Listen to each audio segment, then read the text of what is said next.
આજના કોડીનાર નગરપાલિકાની સભામાં ઉપસ્થિત ગુજરાત પ્રદેશ કોંગ્રેસ સમિતિના પ્રમુખ, ગુજરાતના લોકલાડીલા નેતા, રાજ્યસભાના સાંસદ માનનીય શ્રી શક્તિસિંહ ગોહિલ બાપુ, અહીંયા ઉપસ્થિત મહાનુભાવો, કારણ કે સમયનો અભાવ છે એટલે વધુ વાત નથી કરવી, ખાલી 2 મિનિટમાં જ મારી વાત કરવા માંગુ છું.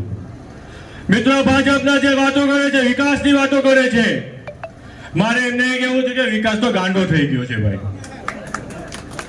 ગટરો ઉભરાઈ છે, ગંદકી છે, અને વાત કરતા હતા કે વેરાની, તો તમારે વેરામાં બી તમે જાઓ છો કે તમારે કોઈ બી દાખલો કાઢવો હોય, મરણનો દાખલો કાઢવો હોય, જન્મનો દાખલો કાઢવો હોય, આવકનો દાખલો કઢાવવો હોય, તો તમે પેલા તમારા વેરો ભરો તો તમારો દાખલો કાઢવામાં આવે છે. ત્યાં ભાજપની વાત કરી રહી છે. બેટી બચાવો, બેટી પઢાવોની વાત કરી રહ્યા છે. ભાજપના આગેવાન કહેતા હતા કે અમે 500 રૂપિયા ફી લઈએ છીએ. ક્યારેક બેન ઉભા થઈને બોલ્યા કે સાહેબ 500 નહીં, તમે 2000 ફી લો છો ને એક દિવસ પૂરું થાય તો 2500 રૂપિયા ફી લો છો. એ ભાજપના લોકોને એ ખબર નથી કે કેટલી ફી લે છે. મિત્રો, વાત કરે છે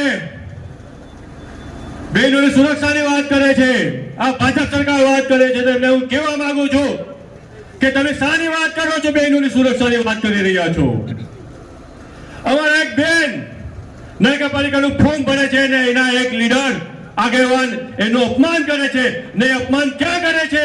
મામલતદાર સાહેબની ઓફિસમાં કરે છે, પ્રાંતની ઓફિસમાં કરે છે, પોલીસ વાળાની સામે કરે છે, અને લોકો મુખ પક્ષી જેમ જોઈ રહ્યા છે અને વિડીયો ઉતારે છે. અમને કહેવા માંગુ છું કે તમે સોશિયલ મીડિયામાં રાહો રાઈતના નહીં, પણ બહેનોની સુરક્ષા કરતા પેલા સાંભળો. એ તમારો હક હોવો જોઈએ, એ તમારો અધિકાર હોવો જોઈએ. કારણ કે આપણે એ ખાનદાનમાંથી આવી રહ્યા છે કે કોઈ બહેનોની સામે બોલવું ન જોઈએ, કોઈ બહેનોની મસ્કરી ન કરવી જોઈએ, કોઈની સામે ન બોલવું જોઈએ. પણ વાત કરે છે કે કોડીનારમાં અમે એટલા લોકોને બિનહરીફ કરાવીને ખેંચી લીધા. પણ તમે કઈ રીતના વાત કરો છો? તમે 30 વર્ષથી જો વિકાસ કર્યો હોય તો તમારે આ અનુભવ ના આવી પડે કે લોકોના ઘરે જઈને ફોર્મ ખેંચાવવા પડે ને ધાક ધમકી આપવી પડે. અને પાછા એમ કહે છે કે અમે ધાક ધમકી નથી આપતા, અમે કોઈને વાત નથી કરતા. તો શા માટે તમે ગરીબ લોકોની દુકાન જે ભાડે આપેલી તે ખાલી કરાવીને એના ફોર્મ ખેંચાવો છો? શા માટે એને નોકરીની લાલચ આપો છો? શા માટે એને પૈસાની લાલચ આપો છો? ને શા માટે ધાક ધમકી આપો છો? એ હું તમને કહેવા માંગુ છું. ભાજપના આગેવાન વાત કરતા હતા હમણાં કે પેલા ચોરી વાળા ને જબ્બા વાળા ને જાડા ને પાડા ને મૂછ વાળા દાઢી વાળા. તો હું તમને કહેવા માંગુ, તમારી મૂછ ઉગતી તમે બી રાખો, કોણ ના પાડે છે ભાઈ તમને? ત્યાં બધી વાત કરવાની જરૂર છે. અને એ કહું છું તમને કે કોઈના બાપથી ડરવાની જરૂર નથી. પહેલા વહેલા હું મારા છાતી પર ગોળી ખાઈશ અને જરૂર પડે તો મારું બલિદાન આપીશ. કારણ કે આ ધરતીમાં જ પેદા થયું છું ને આ ધરતીમાં જ બલિદાન આપીશ. એ તમારા માટે આપીશ, હું તમને કહેવા માંગુ છું. મિત્રો, ખાસ કરીને મારી બીજી કઈ વાત નથી કરવી, કારણ કે આપણે શક્તિસિંહભાઈ પૂંજાભાઈને સાંભળવાના છે, આપણા ગ્યાસુદ્દીન શેખભાઈ આવે છે એમને સાંભળવાના છે.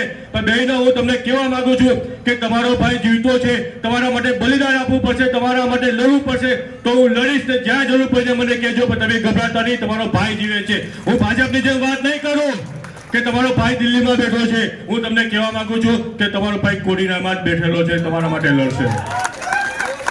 બીજું કે મારે વધારે વાત નથી કરવી.